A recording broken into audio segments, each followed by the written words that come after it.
All right, everybody. Good afternoon, good evening. It is time for another weekly edition of Conversations with Commodores. And as you guys know, for the last 5+ years, we have been telling the oral history of our football program, one conversation at a time. Football alums, cheerleaders, coaches, and administrators, as well as those who are fans and part of the program and part of the university. And that's who we have this evening. We have Lawrence Ike Epstein, a double door undergrad and law school with us. And he's coming out of Las Vegas. And I'm so glad to have him a few minutes with us this evening. Ike, thank you for making some time. It's my pleasure to see you this evening. How's your world? Great, and thanks for having me. I appreciate it. For those of you who may not know Ike's current profession, he is the executive vice. Tell me if I'm right about this. The EVP and COO of Ultimate Fighting Championship, UFC Worldwide. And if that isn't enough to keep him busy, he's also on the board of, is it Board of Regents for Vanderbilt?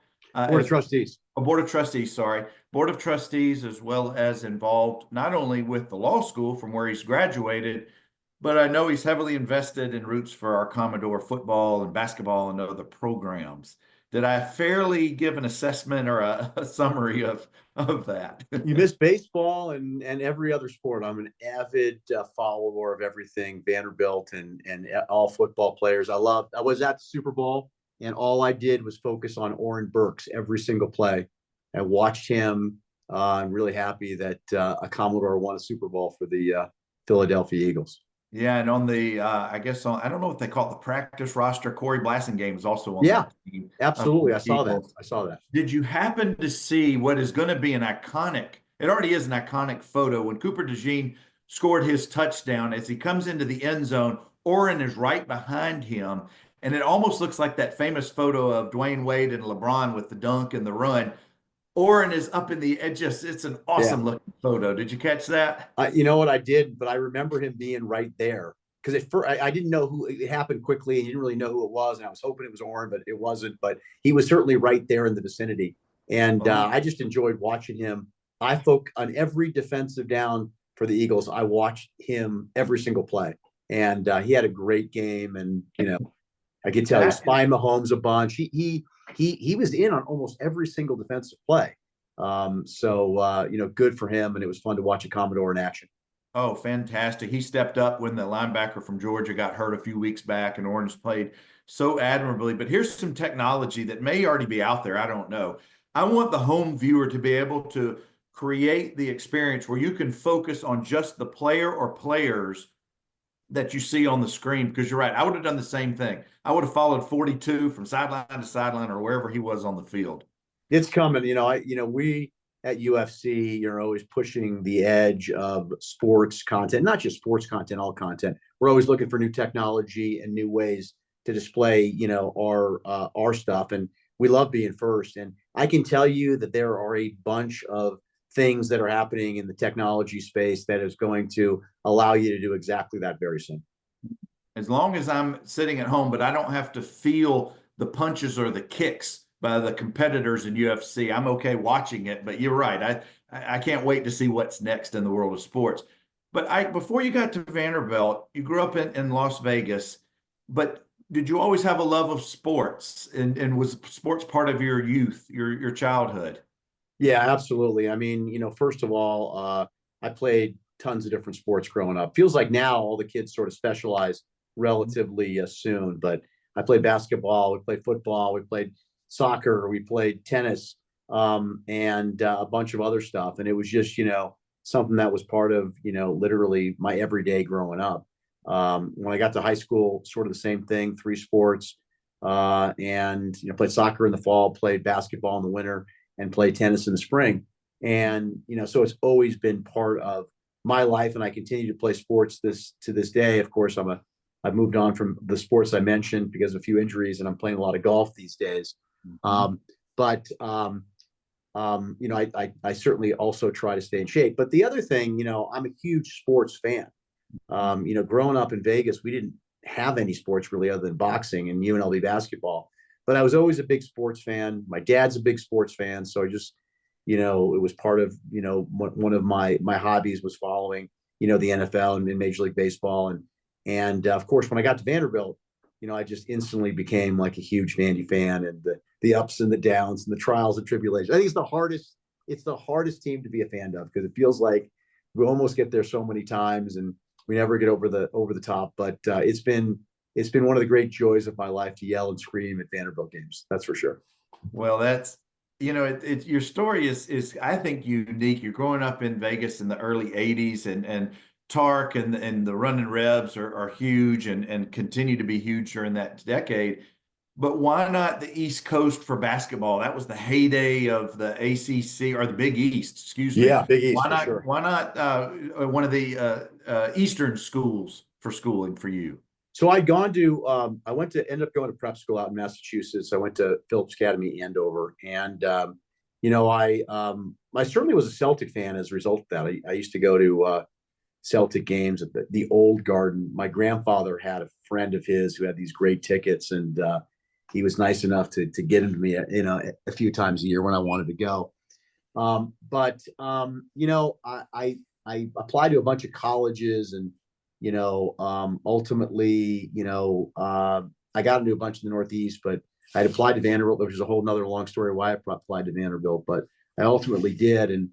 And as much as I was a fan of the Celtics, when I got to Nashville and I never really understood college football. I never really understood how important college football was until I got to Nashville and saw how important it was at Vanderbilt. But then, went to places like Ole Miss and Alabama and Georgia, and to watch Vanderbilt play. And I just was like, it was like an eye-opening experience. Like I thought Celtic fans were wild and crazy and passionate, but when I saw what was going on in Alabama and Georgia and Ole Miss and LSU and some of these places, I was just like, wait a second, it's a completely different level. That I'm sure it just further intensified your fandom for sport. Absolutely. You get to Vanderbilt in the fall of '85, and historically our football program, as we know, has not been the strongest. It was the last year of Coach Mack. A few years before, they in '82 they had a great run and went to a bowl game. Did you have any expectations? Did you follow the team as soon as you got to campus, or was this all just a clean slate and you were just trying to take it in and figure out your level of fandom at that time? No, I started following the team, and remember like being a fan of Jim Pop. He was like this guy everyone thought was great, great. He's a tight end, as I recall.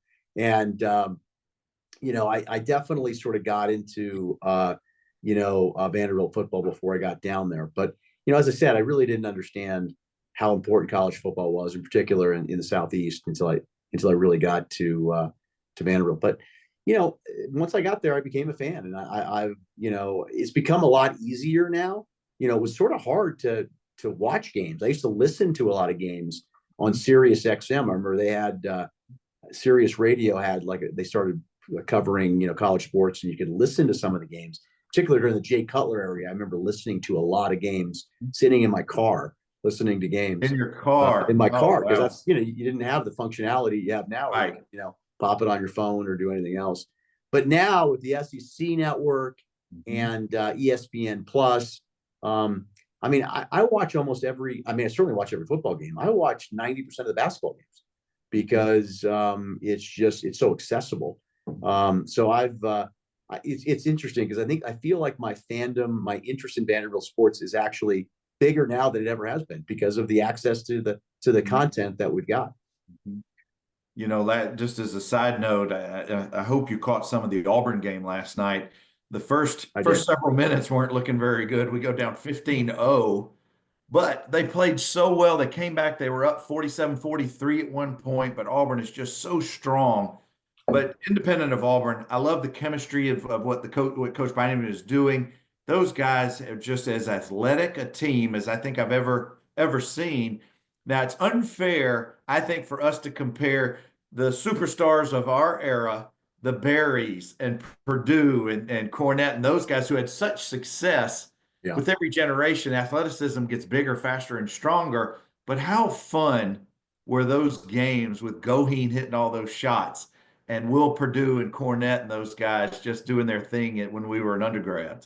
Billy McCaffrey, and there's Oh, so many great. I mean, I love Scott Stroud too. He was a fun guy to watch. I mean, yeah. I mean, first of all, for me, and I'm friends with Barry. At least I consider Barry a friend. We go back and forth about Vanderbilt basketball a lot, but Barry and I are friends, and I mean, he's my number one guy. I mean, I was there for all those games. When he and we ended up going to law school, Vanderbilt Law School also together. But Barry, he just made I read it. I got it over here in my library over here. Yeah. Absolutely. Barry's just for me because I was there for those games, and we maintained a friendship post college. Like, he's my guy, man. I remember those games like they were yesterday. I'm getting goosebumps just talking about it right now. Those big shots that he hit, whether it was in person in Memorial or whether it was watching him, do it on TV when we beat Pittsburgh with Jerome Lane in the NCAA tournament. Yeah. It's just, the guy was just he was unconscious. He just didn't seem to feel any emotion. Like he just seemed to be able to, and he was so clutch. I mean, there's so many players that are great that don't make the big shots, and he always seemed to make the big shot. He always seemed to make the big shot. So he's definitely top of my list as far as my favorite Vandy players. But there's so many great ones, and as I said, this team is really interesting because I think Coach Byington in his first year has done an incredible job. Obviously, expectations were incredibly low, picked by universally everybody to finish, dead last, and that's not going to happen. In fact, obviously got some incredible wins already. But I love the way the team plays. They're absolutely undersized. You saw it in the Auburn game, where just the big guy just sort of started taking over. And listen, we just got to shoot a little. We were 3 for 17 from three. I mean, we shoot 8 for 17. We might win the game. Yeah. And I think that's that type of stuff you got to do. But we've been even in that game. We lost on the road to was Arkansas? Who was the game? Who did we lose on the road to? Where We lost at Bama. At Bama. It was a Bama game. Yeah. Um, They fought. No, I'm talking about the Oklahoma game. Excuse me, the Oklahoma game. That even in that game where we ended up losing by 30 or something, They scored 61 in the second half. We were leading at halftime. We have been in and had the opportunity to win literally every single game this season. And we've run out of gas or whatever happened in the second half in a few of those games. But I just love the way this team has played. They're undersized, but they play really, really good defense. And they're figuring out ways to win. I love this Tyler Tanner kid, man. He's fun to watch, plays great defense. I love his energy. But I like everybody on the team. They're just amazing. And it seems like they're having fun and enjoying it. And I love to see the energy, back in Memorial Gym. I mean, I just remember those games, just sweating it out in there, going crazy. And what a fun experience for the kids, this year to have a couple of huge wins on home court. Well, you and I didn't know each other back in the day, but I'm sure we rubbed elbows as we're beating Shaquille O'Neal. We're beating Right. Coach Bobby Knight, that just the top team. We beat North Carolina, and the Memorial, the magic that Mike Organ just wrote about the other day. The entire gym is completely full. It is 85 degrees in the student section because it's only heat in there. But the unique thing, and we're going to get to football in just a minute, but the unique thing for those who don't know, and I'm sure all of you guys watching know, because we can get so close to the action, because of the way that it's set up with that raised floor, I think it just makes such a unique environment that makes it tough for the visiting teams most games. Absolutely. I know Shaq a little bit. He's a big UFC fan. I was with him once and just was talking to him about Vanderbilt basketball, and he had vivid memories of playing in Memorial, and he's like, that court just sucks, just like, and the point is, like, it's a real advantage for us. It's a real differentiator, and I love that it sucks for the opponents because it's great for us. Well, if memory serves, we beat them by like 35, and they may have had Stanley Roberts and Chris Jackson. Chris Jackson. The team. And I thought Chris Jackson was the best basketball player that I'd ever really seen in person. I know we lost a game to them in overtime. I remember that we lost to them, but I thought he was the best basketball player that I'd ever seen. I'd never seen a guy make space like that and make shots the way he made shots. Yeah. I happened to see him he changed his name to Abdul Rauf, and I saw him in a 3-on-3, one of those three-on-3 league, big Right. three, and he was like 50 years old. He can still play. I mean, the guy is just Yeah. he's amazing. Muscle memory. What a player. Yeah, muscle memory. All right, let's go back to the undergraduate days in 85, 86, 87. Our teams were not good. We won 3, 4, 1. I mean, I think all during your time period, we may have won 5 games in one season. That was probably the best run. Coach Mack was there your freshman year, and then Watson Brown, who I came in with, was there the rest of the time before Coach DiNardo took over. But we just didn't have the athleticism that the other teams had. We were not, maybe our first group of guys could hold their own athletically, but the depth just was never there. But from a standpoint of being a student in the stands or following the game, what was it that just made you a fan, other than the fact that you were an undergrad? Why did you get with this team and pull for them? Well, as we talked before we got on the call, I had a bunch of friends, on the team. And so, went out to support them. I mean, I don't think I missed a game, all 4 years. I mean, I might have, but I don't remember that. And in fact, we would go on the road to attend games just because I want to check out Ole Miss. I want to check out Alabama. I want to check out the University of Georgia. Never made it down to Baton Rouge. I was trying to get down there this year, actually, but I've still never made it to an LSU game. We went to a ton of games, and we were supporting the guys that we were friends with. But football fans, I mean, I'm sure it's no fun to watch football when you're losing, be on the field when you're losing. I mean, it's a tough sport to get beat up in, but as a fan, I still enjoy watching, football, regardless of the win or lose. I want to win more than I want to lose, for sure. It's certainly more fun when you do win, but I love the game and I love watching. And so, as I said, we really didn't miss, many games, if at all, any games during my 4 years. And it was also a community, sort of thing. I mean, everyone get together and go to the games. I mean, that was something that, we just did. It was part of our, weekend ritual. And it was also fun to see the other team. We saw some great players. We're seeing Bobby Humphreys, playing, for Alabama, and so many other great players that played in the NFL. So, listen, I was there first and foremost for Vanderbilt, but it was fun to see some of those other players that ended up doing great stuff, on Sundays. Yeah, Emmett Smith. I mean, the list just goes on and on. But one game that I know you're going to remember, because one of your fraternity brothers caught I think the game winning or game Florida ahead game. Florida game. Steve That's Saunders. right. How horrible were those yellow jerseys? I can tell you the players didn't like them at all. But you remember us? Yeah, I don't know if you were there pregame. We came out in all black. Yeah. And then we go in to change and pregame, and we come back out, and they are Big Bird yellow. Yeah. And they were so poorly made. The names they were peeling off the back. And this was I think Jefferson Pilot regional game of the day at like 11 o'clock. Jefferson Pilot, forgot about that. Yeah, yep. But yeah, I think Kaz had either the go-ahead or the winning touchdown catch for that. That was a big win. No, that was a big win. It was a great catch. Good for Kaz. We still talk about that catch all the time. And I remember those unis. They weren't great. Certainly when you compare them to how cool the uniforms are now. I mean, it just seems like every week they look better. The helmet changes. I'm a huge fan of the new V. I think it's sharp and looks great. And I think it looks particularly good on the uniform, on the helmets. And they have that V like right in the center now, sort of where the collar sort of, meets. I think it just looks amazing. And it is incredible how nice the Vandy uniforms, not just in football. I mean, I love our basketball uniforms. I mean, Coach Corbin and what he's done with the baseball, they just unveiled the new white pinstripe, which I love too. So sharp. So sharp. Great. I mean, we got the best uniforms in baseball.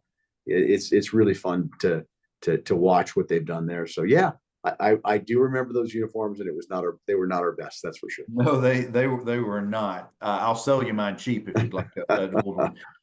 Let me ask you about the football players who were in your fraternity. There were several guys who were your year, or maybe even my year. I'm the year behind you, a year younger.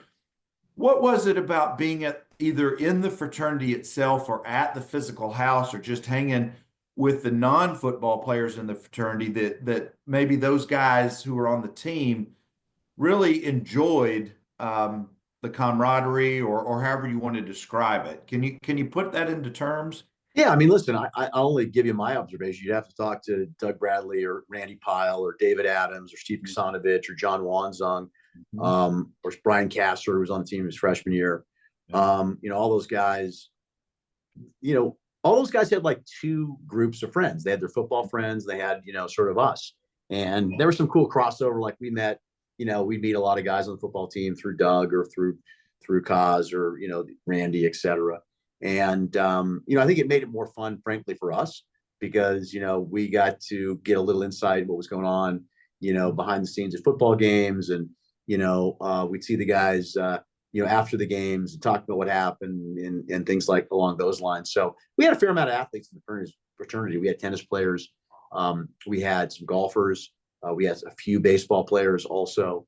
It was just fun interacting with all of those athletes and connecting with them and hearing their stories about what was going on because, in particular for football, we were all big fans. And so it was fun to get a little insight from those guys, but it was cool. They had a great situation because they had their football buddies and they had their, their regular, Vanderbilt fraternity friends and many others. And so it just seemed like they had a really, expansive group of contacts, which I thought was awesome.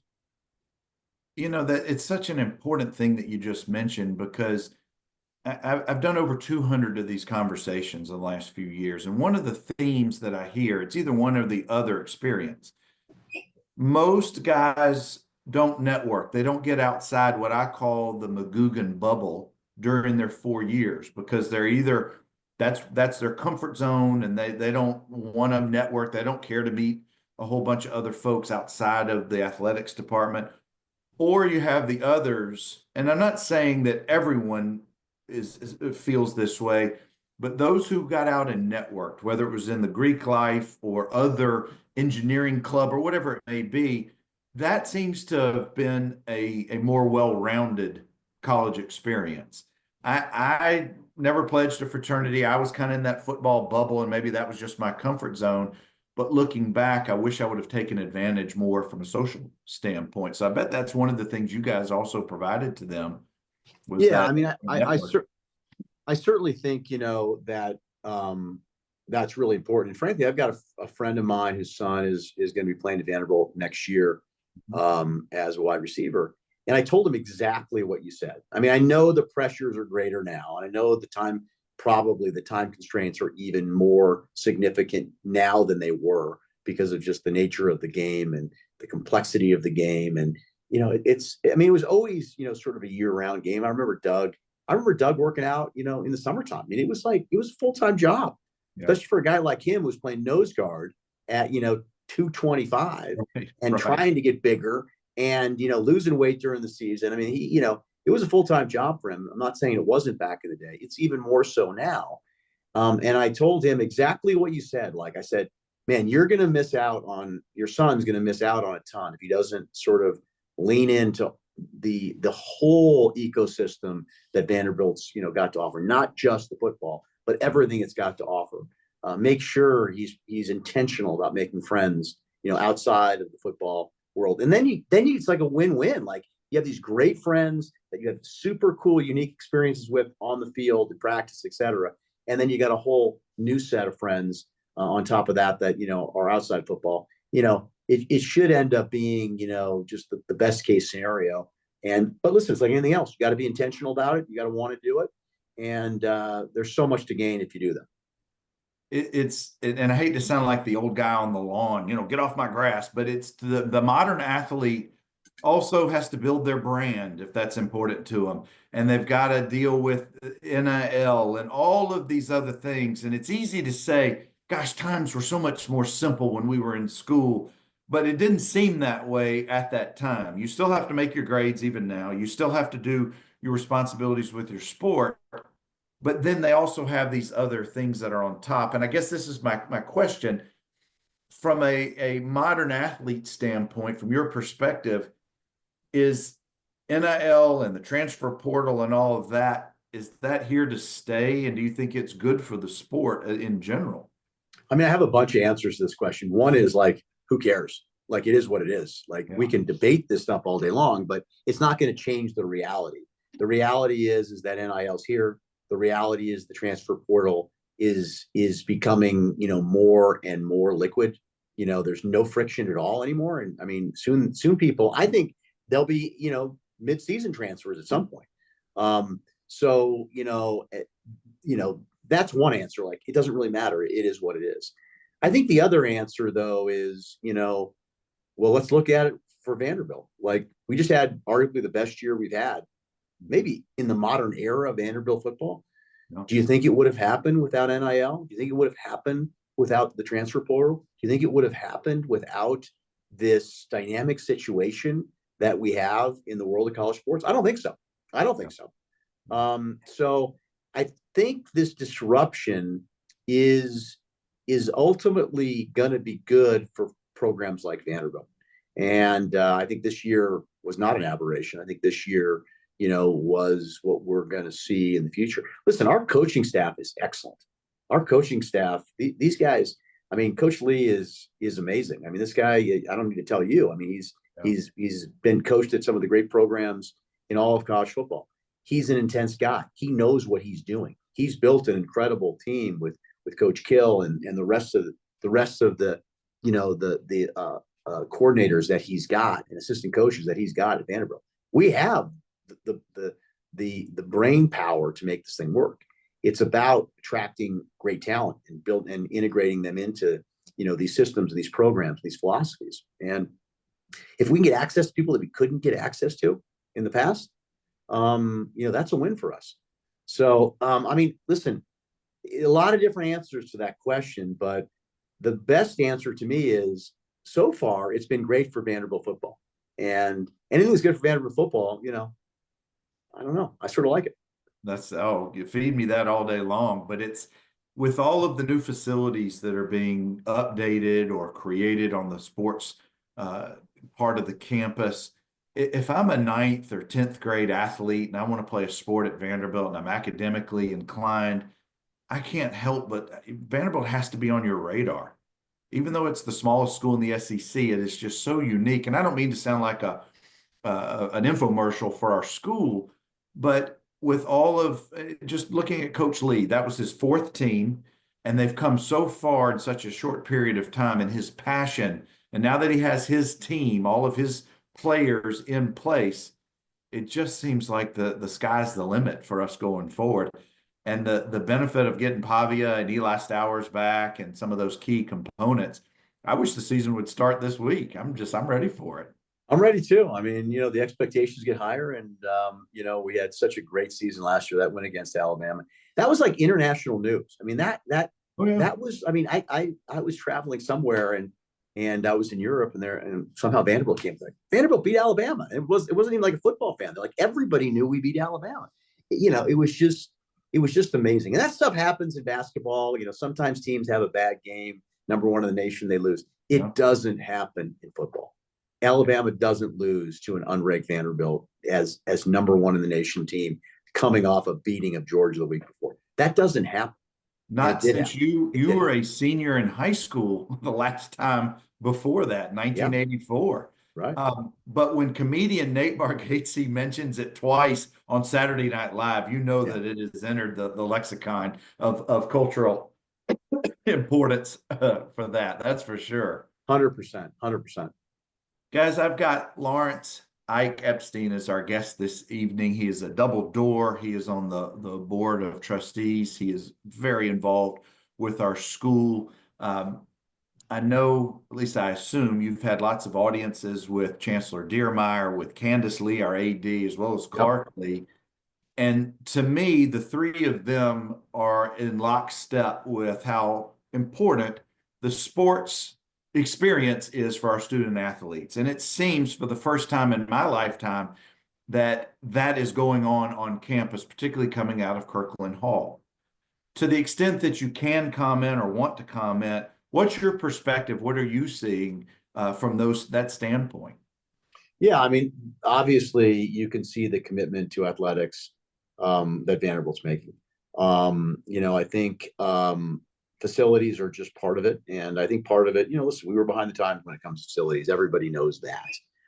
So this investment you're seeing is a bit overdue, but it's pretty exciting to see what we built. I mean, I don't know if you've been through the Huber Center, the basketball facilities. You've probably seen, you haven't, you've probably seen some of the pictures of it. It is incredible. We did an event, UFC event at the new Intuit Dome in LA where the Clippers play. And I got a tour of the facilities, including the Clippers practice facility. Vanderbilt's facilities are just as nice, if not nicer. I think they're better looking, frankly. I mean, black and gold is a much better color than those Clippers colors. But these facilities that we're building are world class. They're not just like good for Tennessee or good for the Southeast or even good in the SEC. I mean, these are world class. We'll stack these things up against anybody's facilities in the world of sport.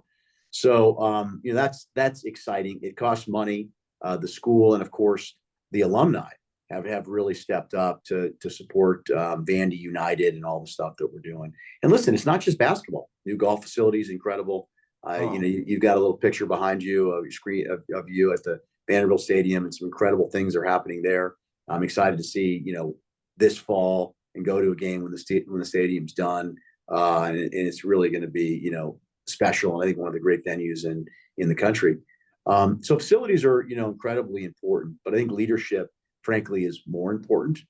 We just got a great team at Vanderbilt. It starts with the chancellor, of course, with Candace. Our coaches are incredible leaders too, from top to bottom. I mean, when you look at these coaches, they're just best in class. I mean, Scott Limbaugh, the guy is a complete beast. I mean, he's I don't know if I think he's the best coach in men's golf. If he's not number one, he's certainly in the top 2 or 3.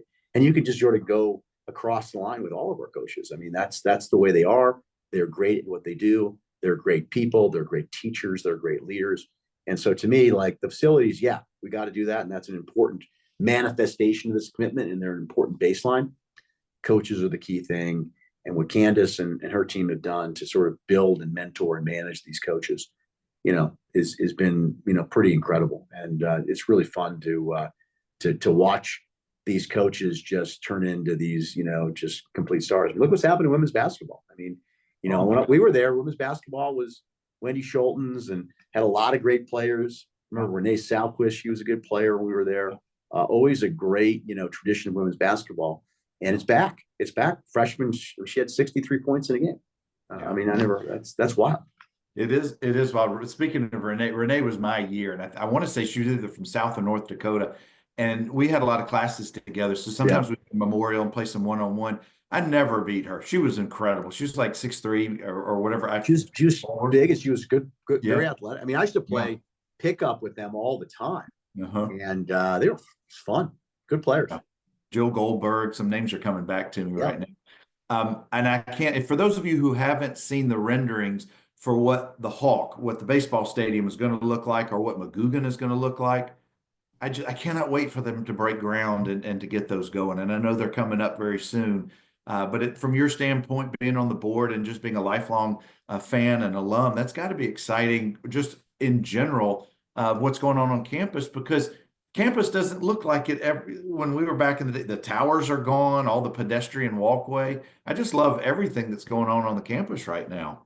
Yeah, well, listen, so much of that got started, years ago, in particular with Nick Zeppos's tenure, chancellor, residential college programs, and, the beautiful Zeppos Tower, which sort of dominates that midtown Nashville skyline now, which so proud. We love the way that thing lights up. And that was all his idea and his team, he and his team's brainchild to sort of transform the living experience on campus.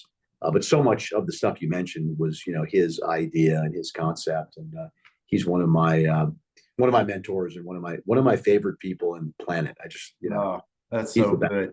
So yeah, that to see that, go from paper to reality, it's just, those buildings are just so special. They're just something powerful about them when you go drive down West End, or you see them at night in particular. Those towers, the Bronson Ingram College tower too, it's smaller. It's just the way it lights up. The renovated Kirkland now is just gorgeous too. So it's fun to see all that stuff happen and become real.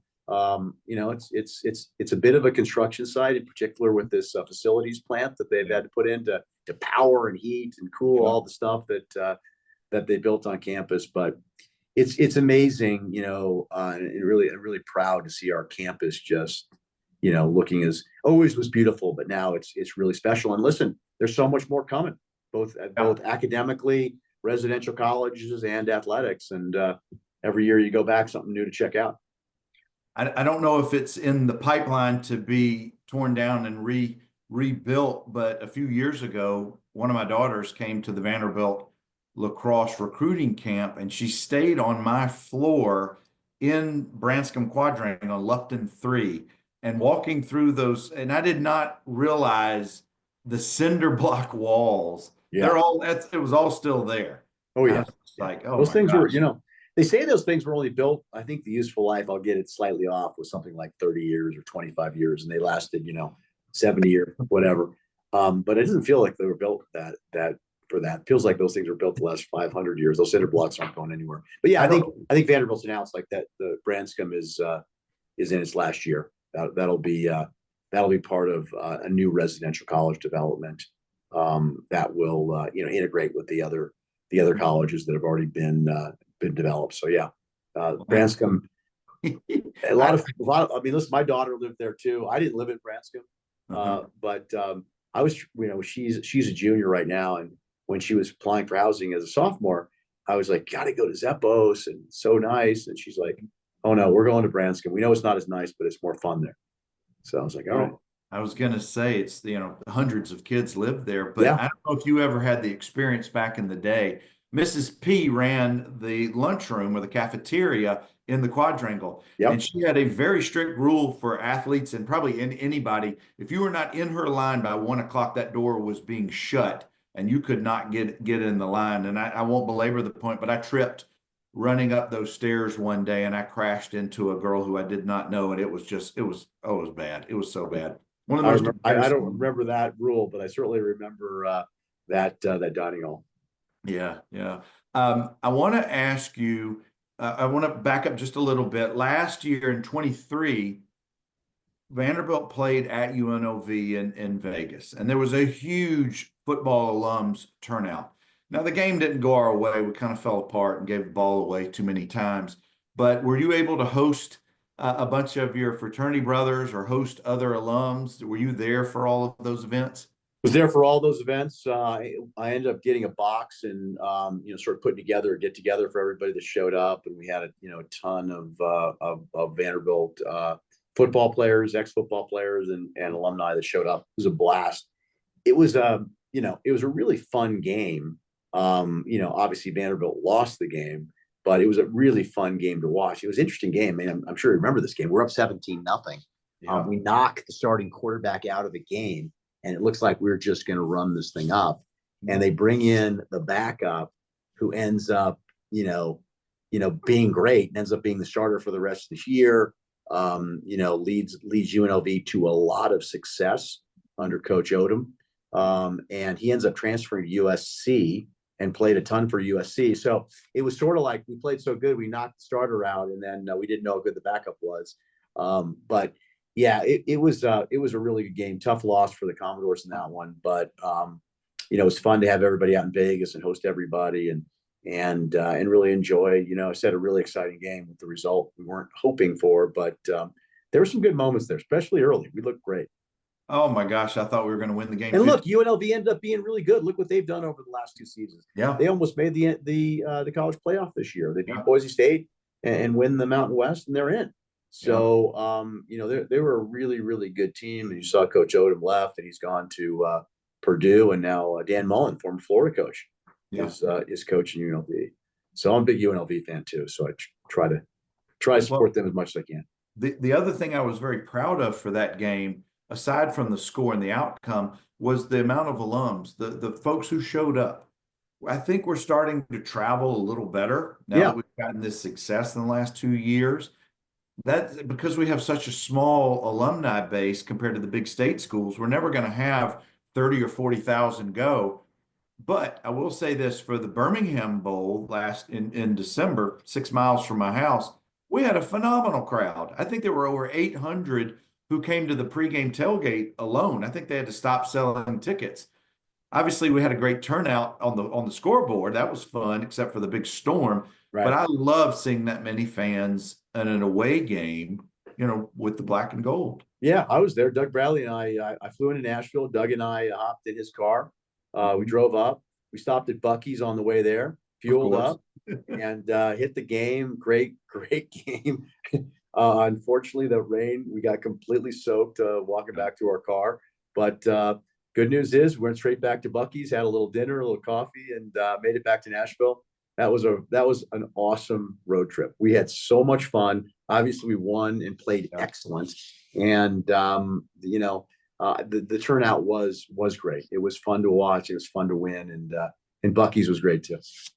That was fun. Diego has just made I've never seen an athlete to be able to rally, not just his team, but frankly, and I'm going to go bigger, the whole campus has rallied around this kid who just seems to have something that the modern that no athlete really you find. Maybe not, and I don't know if it's a great comparison, but I know Manziel is one of his sports heroes. Yeah. You got to meet him virtually earlier this year. That was a pretty cool moment on ESPN.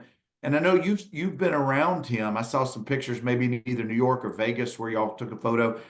But this kid just seems to have something that the typical athlete doesn't have. Can you kind of share your experience about being around him or what you've observed? Yeah, well, first of all, I think you nailed sort of the best comp to him, which is Johnny Manziel. I mean, they're the same type of player. They're incredibly, really competitive. They're incredibly creative on the field, and they're great leaders. I mean, in particular, Diego. I mean, Diego he's an infectious guy. I mean, you can't not get excited about him. He's got an energy about him that is, really, really special. And you can only imagine what it's like in a locker room when he's, trying to lead the team on, or when he's in huddle trying to lead the team on. He's just, he's fearless too. This guy he is not afraid of anything, which is important. And he's a believer. Like he said to me, and I listen, I hope it comes true, but I'm telling you, he believes it. He said, if I win this lawsuit and I end up coming back, Vanderbilt's going to win the national championship next year. And I was just like, I love it, man. I love it. I believe you. I think we can. I mean, but he's that type of a guy with that type of a personality. Listen, I was watching him on Instagram the other day squatting. I don't know what he was squatting, but he put something up like 10 times, and it was a lot of weight. And this guy's strong. He's not tall like a lot of these, quarterbacks are. These pro style quarterbacks are. But this guy is strong. He's athletic. He's a wrestler, so he knows how to, use leverage, and really, I think that's an invaluable tool for him, that wrestling knowledge. Listen, he's a winner too, man. He just wills his way to success. And I said, he's got talent. He's strong. He can throw the ball. He's creative. So I'm really excited to see him play next year. I'm so happy that he's back. To me, one of the most iconic plays, maybe in the history of the program, was that 4th and 1 against Alabama, and he let it fly right before he got popped. Yeah. Put it where only our receiver, I think it was Skinner, could catch it, Yeah. Who made an unbelievable catch. Fingertip catch, man. It was close. And when he scored that touchdown, I'm like, we're going to win this game. It just, yeah. I agree. To me, that was absolutely the play of the century for Vanderbilt. It was incredible. I love the play call too on 4th and 1. Everyone thinks you're going to try to run it and get a first down, and we ran that play a few other times. We didn't hit it, but we ran it a few times throughout the season. But what a perfect play, and I love that. I thought some of his runs at the end of the game when we had to get first downs to control the clock and close it out, they were amazing too. And I'll tell you one thing. I mean, of course, Alabama is your favorite game of the year. It has to be. But I love the Auburn game. Like, that was a game where he was banged up. The team was a little bit beat up. But we went in there like Alabama comes in, under Nick Saban. They know they're going to win the game. Yeah. There might be a couple things that don't go their way, but they're never losing. They're never losing the game. And we went in there. We went into Auburn, and with that type of swagger. That's something I hadn't seen in a long time. A Vandy team coming in with real swagger, and just like, yeah, you know what? We're banged up, but we're not losing to Auburn, and we were never going to lose that game. And the way we played that game with confidence, strength, and it was just that, to me, that was as big as the Alabama game was. It's never going to be anything bigger than that. That game was a big statement game to me too. It was. I was at the Auburn game, and the confidence in the stands of the Vanderbilt fans, you could just feel it. Yeah. There weren't many of us. We were in a corner, but it was so infectious. Mm-hmm. And then after the game, after coach breaks down the team and the team's running into under the tunnel, Diego stops and is getting the crowd just fired up. And he stops and shakes every hand and signs. I mean, he did not leave for about 20 minutes. But we've got just a couple more minutes, and I want to step back from sports. I want to talk about Vanderbilt as a whole. And where I want to go is I want you to be able to share with us, what has it meant to you to be a Vanderbilt grad all of these years? And why is it important to you to still be involved in Vanderbilt to the extent that you are? I give Nick Zeppos a lot of credit for this too. Like he just instilled in me this mindset of like, Vanderbilt is my partner in everything that I do. Every piece of success that I have, Vanderbilt's sort of sitting there. They're my partner. And I wouldn't have had the success that I had, without my partner in Vanderbilt. And it's just that type of mentality, I think, is just made it fun to have success and to sort of and to really have all that success sort of tethered to what was a great 7 years for me in Nashville. I mean, it's awesome. Undergrad was incredible, but 3 years of law school was really special too. And that connection and that partnership that I've just always felt, is one of the great things that's happened to me, in my life. And listen, whatever I've given back to Vanderbilt, I've just gotten it, 50 times, back. I mean, I just feel like I've learned so much, both being involved in the law school and now on the board of trustees. The people that I've met, the issues that I've got to grapple with, they just made me better and more thoughtful, and just, helped me live like just an incredibly fun, exciting, thoughtful life. And I think about the best things that have happened to me. It's like Vanderbilt's like, well, this thing at Vanderbilt and that thing at Vanderbilt and this person I met at Vanderbilt. There's just so many, so much of the connected tissue of the best things that have happened to me is connected to Vanderbilt. And I've been so lucky to have 3 of my kids. One went to law school at Vanderbilt, and the other 2 went undergrad. To have them, be part of this, and it's just as I said, it's really been one of the great privileges of my life to be involved and to give back. And as I said, whatever I gave, man, I got like, I don't know what the multiple is, but it's massive. It's massive back. I'm way winner on whatever I get. It certainly sounds like it. With all your world travels, how often do you see this or run into folks who I'm seeing a lot more now, frankly, than I ever did. And part of that's because, for 2 reasons. I mean, first, just the alumni. There are so many people that have connections to Vanderbilt that are doing incredible things in this world. And a lot of people in the sports world, business world, philanthropy world, whatever it is, they're there, technology worlds. It's incredible, that network that is out there, and it's just getting better. I mean, there's just more and more and more people that are doing incredible things. I mean, the school, and you see it in the brand of the school. I mean, this is the hottest school in America, part because of the leadership, in particular of what, currently, Chancellor Dearmeyer is doing in separating ourselves from the rest of the pack when it comes to, principal neutrality and the way we're managing, all the craziness that's going on campus. I mean, this guy's a thought leader. This guy is he's just better than everybody else. He's like the Nick Saban of chancellors. Like he's just better. And people, and that filters all the way down, and people are recognizing this. And I talk to people all the time, Harvard, Princeton, Yale, went to Yale Law School. They're for generations, these people have been connected to Cornell and to Dartmouth and to, Brown and all those great schools. And they are great schools, but they're like, I want my kid going to Vanderbilt. I've got a guy, is a friend whose daughter, is going to be a freshman in the fall. He went to Yale, Stanford Business School, and his daughter, who goes to Exeter, which is one of our big rival, Andover's big rival, certainly one of the best high schools in the country. She's top of her class at Exeter. She's, almost perfect ACT. SAT. And he called me, said, my daughter, she didn't ask me. She just told me, said, Dad, I'm applying to Vanderbilt early. And he's like, what about Yale? What about Stanford? He goes, no, I'm applying. She can get in any of those schools with the credentials she's got. But she's like, I'm applying to Vanderbilt early. And he was like, great. So, I mean, that's what's happening out there.